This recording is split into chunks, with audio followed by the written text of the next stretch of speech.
Buenas tardes, estudiantes. Como habíamos quedado en la sesión pasada, este es el video donde les voy a presentar el ejercicio número 2 sobre nuestro flujo de caja proyectado. En clases pasadas habíamos mirado un caso 1 donde evaluábamos un proyecto totalmente nuevo. En este segundo caso vamos a abordar esta evaluación, pero desde una empresa que ya existe. Entonces, el caso que traemos en esta ocasión nos habla de un inversionista que acostumbra a realizar las inversiones siempre que obtenga una rentabilidad mínima del 20% anual. Es decir, que ese 20% lo tomamos como una tasa de oportunidad. Es la rentabilidad que el inversionista pide como mínimo para llevar a cabo, en este caso, una compra. Entonces, lo que le están ofreciendo es un negocio que se encuentra en funcionamiento y se dedica a la fabricación de sillas ejecutivas. Previamente se pactó un estudio de valoración de este negocio que fue contratado por el actual propietario, quien definió que este negocio en funcionamiento tiene un valor de 70 millones. Para el inversionista tomar una decisión, decide hacer una evaluación financiera a partir de la información histórica de la producción del almacén que le aporta el propietario. Y entonces nos dan unos datos históricos de ventas de 8 años anteriores con la cantidad de unidades producidas. Eh, toda esta información es aportada por el propietario anterior, como ya les dije. Entonces nos dan los datos para trabajar, nos dan los datos históricos de venta, nos dan los costos actuales de producción por unidad utilizando el sistema de costo variable. Recordemos que el sistema de costo variable nos habla de 4 elementos del costo, que son la materia prima, la mano de obra, costos indirectos de fabricación y servicios externalizados. En este caso tenemos 3 elementos del costo: el material directo, la mano de obra y los gastos de fabricación, que serían los IF, y nos dan una producción estimada de la empresa, una producción estimada de 200 unidades. También nos dan otros datos. Nos dice: por cada unidad vendida se obtiene una utilidad del 80% sobre el costo unitario total. Este 80% nos va a determinar el precio de venta. Los equipos de producción se compraron por un valor de 50 millones con una vida útil de 10 años. Se deprecian en línea recta y ya han sido depreciados en 15 millones, es decir, que tienen 3 años de uso, y ahorita miramos por qué. Los equipos de oficina ya están depreciados y por tanto su valor en libros es cero, y no se espera venderlos por ningún valor, es decir, que la empresa no tiene ninguna expectativa de recibir una retribución más adelante por esos activos, y también están dados de baja en la contabilidad, es decir, que ya no existen, nos encontrarían en notas a los estados financieros como control, pero definitivamente ya no hacen parte del activo de la empresa. Los gastos operacionales nos dicen que están considerados en 1.800.000 anuales. Se espera un incremento del 3% en todos los costos, gastos y precio de venta. Y este 3% a lo que corresponde es a la inflación anual que se espera. Y tenemos un promedio estimado del proyecto de 5 años, que es el horizonte de tiempo del proyecto. Nos dice que el valor de rescate es igual al valor del libro de los activos fijos en el horizonte de evaluación, que como ya les dije eran 5 años, sin tener en cuenta la recuperación del capital de trabajo. Es decir, en este caso, en este ejercicio vamos a considerar que el inversionista no espera hacer una recuperación del capital de trabajo como si lo hemos hecho en los otros casos. Y la pregunta al final, y para lo que vamos a hacer todo este ejercicio, es: si la tasa de impuestos es del 31%, ¿qué decisión debe tomar el inversionista? Entonces nosotros tenemos que evaluar todo este caso con todas estas variables y decidir si le sugerimos o no a este inversionista comprar esta industria o este negocio de fábrica de sillas ejecutivas. Entonces vamos a hacer a continuación la solución del caso por partes. La primera parte para solucionar este ejercicio está enfocada hacia realizar las proyecciones para los 5 años que corresponden a la evaluación del proyecto. Nos vamos a apoyar en la hoja de Excel que la venimos trabajando durante toda la asignatura, y vamos a aplicar el método de la línea en un ajuste gráfico de un gráfico de dispersión para poder hacer esas proyecciones. Entonces, lo primero que tenemos que hacer es coger los datos desde el periodo 1 hasta el periodo nuevo con todo y la cantidad. Le damos insertar y aquí le damos gráfico. Este primero es posible, un gráfico de dispersión. Traigámonos este gráfico para acá, para el espacio de los gráficos. Acá, para que nos quede bien. Ahorita lo ponemos bonito y que sea claro para todos.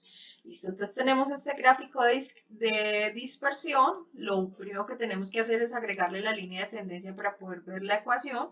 Acá le damos clic derecho en cualquiera de los puntos y le decimos que nos agregue una línea de tendencia. Acá en línea de tendencia, él me abre un menú, me trae por defecto lineal, que es la que yo necesito para que me muestre para esta solución en especial, para usar este método. Y acá abajo me pregunta, me da una cantidad de opciones. Yo le voy a decir acá que me presente la ecuación en el gráfico y que adicional me presente el R cuadrado, ¿sí? El R cuadrado. Acá tenemos ya nuestra gráfica y tenemos nuestro gráfico de dispersión. Vamos a ponerlo para que este es nuestro análisis. Dámosle aquí un título. Este es el análisis demanda, análisis de producción o demanda de, pongámosle, empresa de sillas. Empresa de sillas. Vamos a mirar, vamos a poner, para que lo veamos más claro acá, podemos ponerle, vamos a darle un color, una línea sólida, pongámosle rojo para que la podamos ver mejor, en fin. Y acá tenemos la ecuación, que es realmente lo que nos interesa. ¿Qué es lo que me permite esta ecuación? Esta ecuación me va a permitir reemplazar en ella para poder hallar las proyecciones. Entonces, yo les puse acá abajo este comentario que nos describe qué es la recta. Entonces, miren que me da una recta donde me da una ecuación lineal de ajuste, que para este caso Y es 4.7738 más 180.39. Siendo Y las ventas y X el número de periodos que estamos analizando. También calculamos el R cuadrado. ¿Qué significa el R cuadrado? Estadísticamente es un coeficiente de variación que me dice qué tan correlacionadas están todas las variables. Es decir, qué tan correlacionadas o qué tanta relación tienen estas variables que acabamos de analizar durante el tiempo. Entonces, cuando el R cuadrado normalmente, que es como les digo, es una medida estadística, nos da por encima del 90%, nosotros decimos que este grado de correlación es positivo, es decir, que estos datos sí se relacionan entre sí o tienen un sentido, tienen una relación entre sí, que es muy importante porque estamos mirando el comportamiento de las ventas de años pasados. Entonces, ¿qué nos dice? Que estos datos tienen una relación entre sí y que esa relación es positiva y es creíble, por decirlo de alguna manera. Entonces, si ese R cuadrado nos diera por debajo de 0.90 o de 90%, el porcentaje de confianza disminuiría y nos tocaría buscar otro conjunto de datos que nos pudiera mostrar una realidad más ajustada a la empresa, pero en este caso nos dio por encima de 0.90, lo que nos quiere decir que esta recta es válida para lo que vamos a hacer.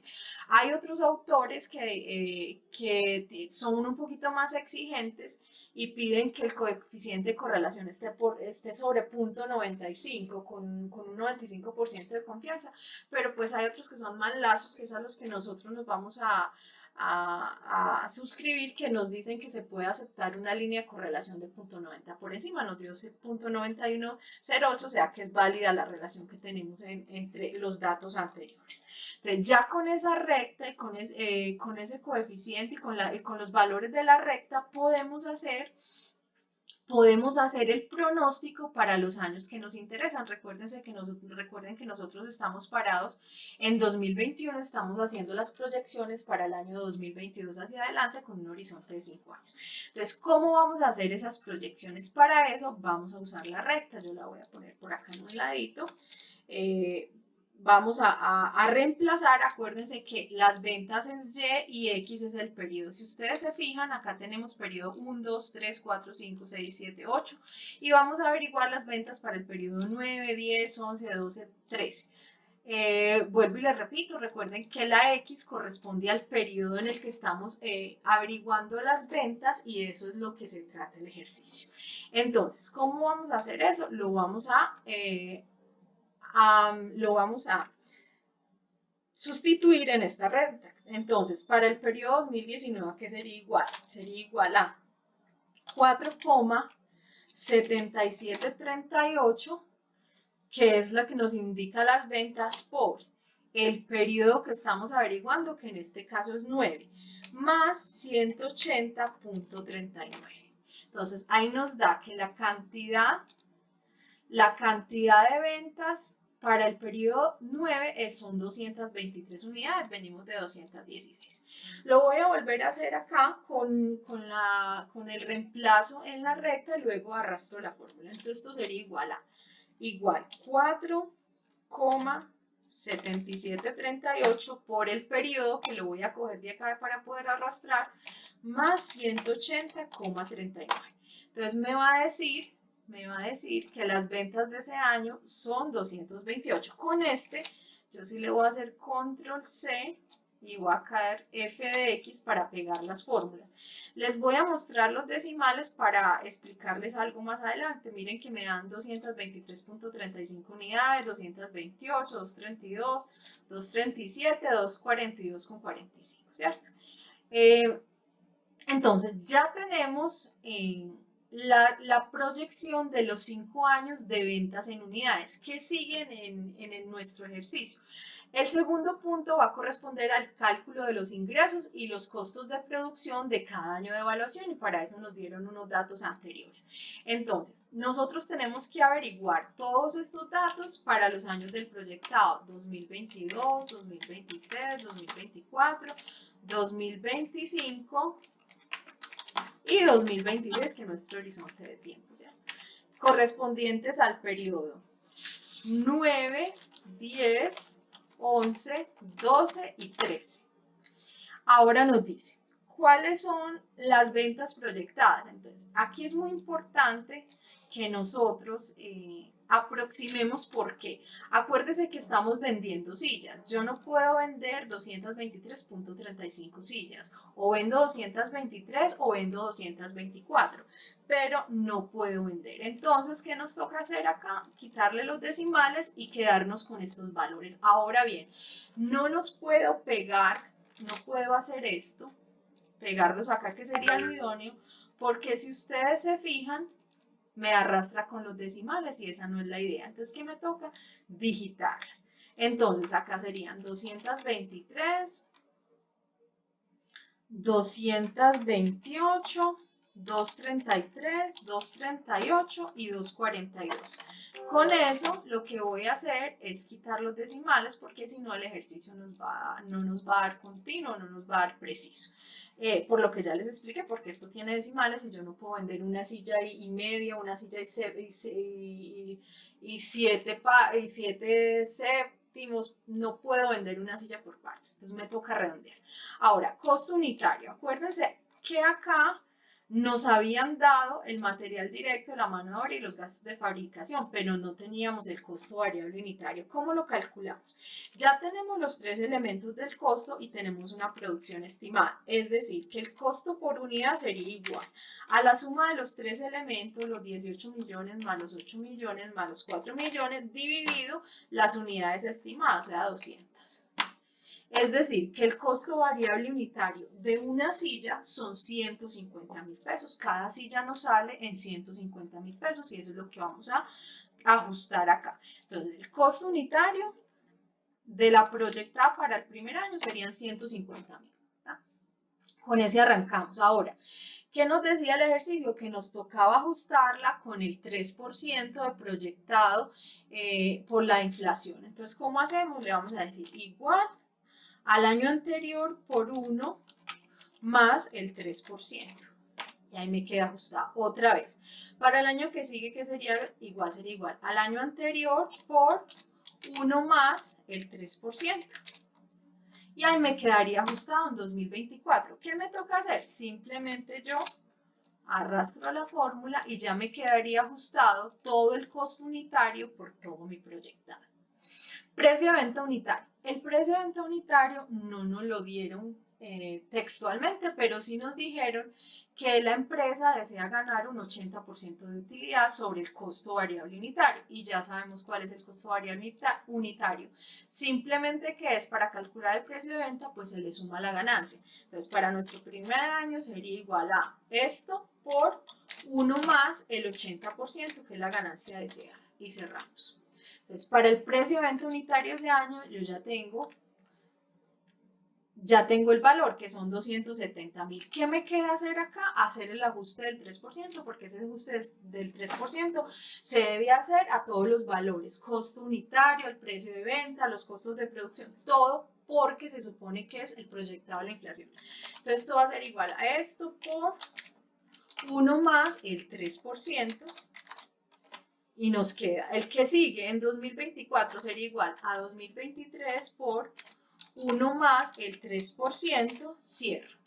Y acá no me queda, de una vez podría arrastrar desde acá, pero para mostrarles, acá no me queda sino arrastrar f de x y listo. Entonces ya tengo ajustado el costo unitario total y el precio de venta unitario. ¿Qué nos queda calcular? El costo de producción total y los ingresos por ventas. Costo de producción total. Entonces ya tengo el costo unitario total, me toca el costo de producción. Entonces, ¿a qué sería igual? A las ventas proyectadas por el costo unitario total. Y eso me da el costo total de producción para el año 2022. Para el que sigue, serían las ventas proyectadas 228 por el costo unitario total del año 2023. Y ahí me lo calcula, y acá no me queda sino arrastrar la fórmula y ya me lo calcula para los otros años. Entonces ya tengo todos los costos totales de producción. Vamos a calcular los ingresos totales por venta. Aquí yo sé que una unidad en 2022 me vale 270.000 pesos, pero necesito saber cuánto me valen las 223 para poder calcular todos los ingresos. Entonces va a ser igual a las ventas proyectadas por el precio de venta unitario.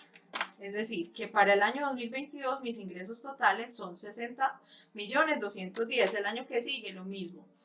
Ventas proyectadas por precio de venta unitario. Y aquí arrastro la fórmula y ya tengo entonces calculados nuestros costos de producción totales y son nuestros ingresos por ventas totales. A continuación, miraremos nuestro tercer paso para la solución del ejercicio. Continuemos con la solución de nuestro ejercicio. Entonces, el cálculo de la inversión inicial ya la tenemos dada. Sabemos que este proyecto o este negocio fue evaluado por una empresa externa por 70 millones de pesos. Pues ahí no hay mucho más que decir. Vamos a hacer el cálculo de la apreciación de los activos fijos, que está determinado para que sea en línea recta y su valor anual se calcula dividiendo el valor del activo sobre la vida útil, como ya lo hemos visto entonces. Lo primero son los activos que tenemos fijos para depreciar serían la depreciación del equipo de producción y la del equipo de oficina. Arranquemos con la del equipo de producción. El equipo de producción sabemos que costó 50 millones de pesos, como nos lo dice el ejercicio. Adicionalmente sabemos que ese equipo de producción tiene una vida útil de 10 años, entonces vamos a calcular la depreciación por año, sería en 10 años, o sea que la depreciación por año serían 50 millones dividido los 10 años, es decir que ese equipo se deprecia por año 5 millones de pesos. Ahora, la depreciación del equipo de oficina es cero, como lo habíamos dicho en el ejercicio, son unos equipos que ya están depreciados, que ya están dados de baja en la contabilidad, que ya pasaron su vida útil, sin embargo se siguen usando. Y también tenemos que tener presente que la empresa pues no tiene en este caso proyectos de venderlo, entonces tampoco hay valor de salvamento, entonces a los equipos de oficina no hay nada que hacerles. Ahora, analicemos el tema del valor de rescate. Entonces el primer tema del valor de rescate aquí es de los activos fijos del equipo de producción, porque como ya lo dijimos, los equipos de oficina están totalmente depreciados y la empresa no les interesa venderlo, entonces no hay valor de rescate. Entonces, ¿cómo calculamos la depreciación, el valor de rescate de los equipos de producción? Entonces vamos a tener en cuenta un valor histórico. Sabemos que ese equipo de producción, su valor histórico es de 50 millones de pesos, ¿cierto? Eso ese fue el valor en que se compraron. Ahora, debo sacarle el tema de la depreciación acumulada para poder sacar el valor de rescate o lo que valdría el activo en cualquier tiempo. No nos dice, nosotros nos toca calcularlo. Entonces, la depreciación acumulada, ¿cuánto es igual? Entonces, sabemos que ya nos habían dicho que estos activos de producción traían una depreciación, estos activos de producción traían una depreciación acumulada de 15 millones de pesos, es decir, que llevaban en uso 3 años. ¿Por qué 3 años? Porque si sabemos que la depreciación por año es de 5 millones y son 15, aquí tenemos que saber que son 3 años de depreciación, ¿cierto? Ahora bien, son 3 años de depreciación, más 5 años, porque acuérdense que estamos calculando el valor del bien al final del proyectado, entonces son 15 años. Y acá vamos con la depreciación acumulada de lo que nosotros estamos evaluando, de nuestro periodo de tiempo, que serían entonces igual a tener los 5 años del proyectado del horizonte de tiempo del bien por los 5 millones de pesos, ¿cierto? Entonces aquí me darían 25 millones, lo que me indica que al final del tiempo, al final de mi proyectado, la depreciación acumulada de este bien serían 40 millones de pesos, los 15 que ya tenía y los 25 que yo lo voy a depreciar en todo este tiempo. Entonces serían, lo voy a hacer completo para que me entiendan, serían las 15 millones más 5 millones por los 5 años que yo voy a tener. Aquí se me fue. Estos son 40 millones. Entonces nuestro valor de rescate sería igual al valor histórico menos la depreciación acumulada, es decir, que el valor con el que yo espero recuperar de estos equipos de producción es 10 millones de pesos, lo que deberé tener en cuenta al final en mi flujo en mi proyectado. Ahora, como les hice la apreciación al principio del ejercicio, el valor de acuérdense que nosotros tenemos que tener en cuenta el valor de rescate de los activos fijos y del capital de trabajo. En este caso, el valor de rescate por este método contable,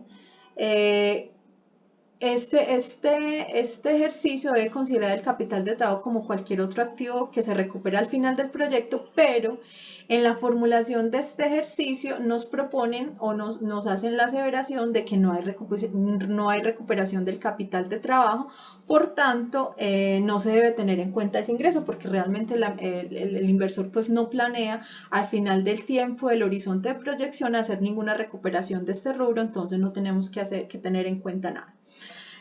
Pasamos entonces a hacer el cálculo de los gastos operacionales. Ya hemos hecho acá los cálculos de los ingresos por venta, de los costos de producción. Que nos falta hacer el ajuste de los gastos operacionales para poder ahora sí hacer nuestro proyectado. Entonces, recordemos que el ejercicio nos dice que los gastos operacionales están contemplados en 1.800.000 pesos, ¿cierto? Y lo tomamos como el año 1, ese es el 1.800.000, es donde arrancamos. Ahora nos dicen, igual que todo lo hemos hecho con costos de producción, precio de venta, hay que ajustarlo por el 3% de la inflación. Entonces vamos a ver, el año 2 sería igual al año 1 por 1 más el 3%, que es lo que deben crecer por la inflación. El año 3 va a ser igual lo mismo al año 2 por 1 más el 3%. Y así lo vamos ajustando todos, y acá no nos quedaría sino control C y pegar la fórmula f de x, y ahí ya nos quedaron ajustados, ya tenemos todos los gastos operacionales disponibles para calcular nuestro proyectado. Entonces pasemos ahora sí a hacer nuestro proyectado. Entonces este es igual al caso que habíamos visto. Vamos a mirar, solo que acá no vamos a tener en cuenta año 0, porque ya no vamos a tener en cuenta año base.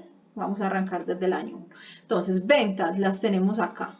Entonces, ingresos por ventas, acá lo señalo, le doy control C y necesito que me lo pegue horizontal. Entonces le voy a decir pegar, pegado especial, valores, que me pegue valores y no se me dañan, y le voy a decir que me los transponga para que me los ponga de forma horizontal, y ahí ya los tengo. Entonces estos son los ingresos por venta durante mi proyectado. Otros ingresos grabables no tenemos, porque si ustedes se fijan, en este caso no hubo ganancia ocasional, como sí lo hubo en el otro ejercicio.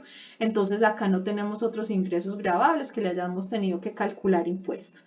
Vamos a contemplar entonces lo que son gastos operacionales, que los acabamos de hacer, que son estos. Entonces simplemente les decimos control C, nos lo traemos para acá desde el año 1 y le doy pegar valores. ¿Qué más nos debemos traer? Los costos de producción, que ya los calculamos acá, también los teníamos. Costos de producción para nuestro proyectado, control C, pegado especial, valores, transponer y aceptar. No tenemos otros egresos deducibles. Depreciación. Entonces ya sabemos que la depreciación para los 5 años que tenemos solo la tenemos de los equipos de producción, que son 5 años estables durante todo el tiempo. Ustedes saben que la depreciación jamás en la vida se le va a hacer ningún tipo de ajuste, y eso me va a permitir calcular la utilidad antes de impuestos, que va a ser igual entonces a las ventas menos los gastos operacionales menos los costos de producción menos la depreciación. Ustedes saben que aquí la tenemos en cuenta, la depreciación restando para efectos de calcular los impuestos. Y no es sino alar la fórmula y listo. Ahí la tenemos. Ahora, ¿qué más debemos tener en cuenta? Impuestos causados. Acuérdense que la diferencia es que acá los vamos a calcular y acá los empezamos a pagar. Pero lo que realmente nos debe afectar nuestro flujo de efectivo es los pagados, porque obviamente esto es un flujo de efectivo que nos va a medir las entradas y salidas de efectivo, valga la redundancia del ejercicio. Entonces los causados es contabilizados. Los contabilizados no nos deben alterar el flujo, porque simplemente están contabilizados. ¿Cuándo empiezan a alterar el flujo? Cuando son pagados. Sin embargo, vamos a calcularlos.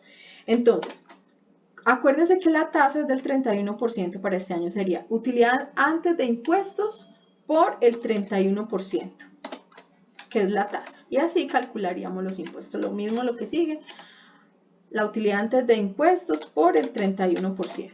Simplemente lo que hago acá es jalar la fórmula para que me las coja todas. Y ahí está. Calculado los impuestos. Ahora, sabemos que entonces aquí están los causados. Sabemos que el impuesto se paga año vencido. Entonces, ¿cuándo pagamos año 1? Año 1 lo pagamos en el año 2. Año 1 pagado en el año 2. Año 2 pagado en el año 3. Y así sucesivamente. Año 4 pagado en el año 3 en el 4. Año 4 en el 5. Y año 5 en el 6. Esto lo tenemos que tener muy en cuenta, muchachos, porque acuérdense que se causaron en el año 5, pues hay que pagarlos en el año 6, y eso tiene que estar vigente en el flujo de efectivo. Y acá lo que hacemos es volver a sumar la depreciación. Arriba la restamos, como ya les he explicado, es un valor contable. Entonces debemos tener en cuenta la depreciación y volvérsela a sumar, porque aquí la restamos y eso no nos puede afectar el flujo de efectivo. Entonces, ¿qué va a ser igual? Ok, acá todavía no, el valor de rescate. Se me ha olvidado tener en cuenta el valor de rescate. ¿Qué valor de rescate vamos a tener en cuenta en este ejercicio? Simplemente acuérdense que no tenemos sino un valor de rescate que corresponde a los 10 millones de pesos de los equipos de producción, por lo que los equipos de oficina no tienen valor de rescate.